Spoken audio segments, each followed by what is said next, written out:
भारत ने यूएसए और यूएसएसआर दोनों को साधने का काम किया, और दोनों को साधने के नाते भारत ने क्या किया? नॉन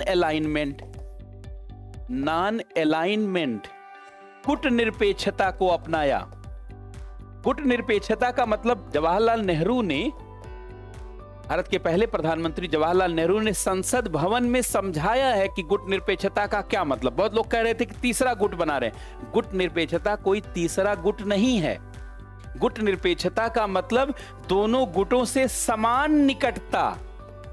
दोनों गुटों से, ये मेरा शब्द नहीं है, जवाहरलाल नेहरू का शब्द है, दोनों गुटों से समान निकटता। बल्कि उन्होंने अंग्रेजी में इसको बोला था equal proximity with the both group.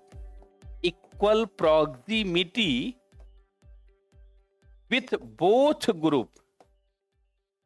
अब बताइए, दोनों गुटों से समान निकटता गुट निरपेक्षता है। गुट निरपेक्षता कोई तीसरा गुट बनाना नहीं है,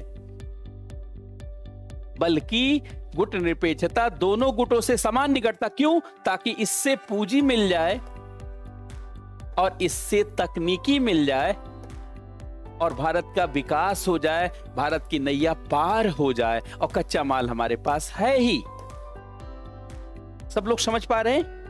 इस नजरिए को साथ लेकर के गुट निरपेक्षता की नीति को लाया गया और उसको भारत के विदेशी नीति का एक आधार स्तंभ बनाया गया।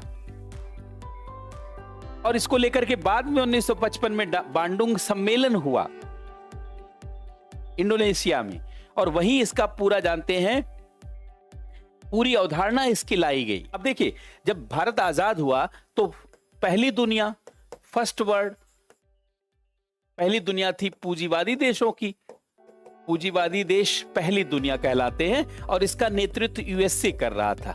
यूएसए द्वारा नेतृत्व किया जा रहा था। आज भी यूएसए ही नेतृत्व करता है पूंजीवादी। और दूसरी दुनिया, सेकेंड वर्ल्ड समाजवादी देशों की थी, समाजवादी देश, और इसका नेतृत्व जानते हैं यूएसएसआर द्वारा नेतृत्व। और तीसरी दुनिया ये थी, लोगों ने इसको तीसरी दुनिया नाम दिया, जो उपनिवेश से आजाद हुए। उपनिवेश से आजाद देश, उपनिवेश से आजाद देश, जो उपनिवेश से आजाद हुए। ध्यान से सुनेंगे, जो उपनिवेश से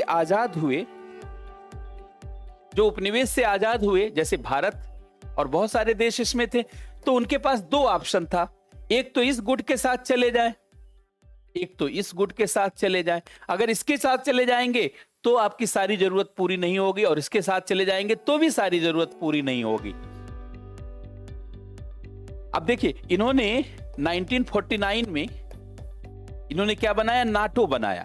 ये सैनिक संघर्ष में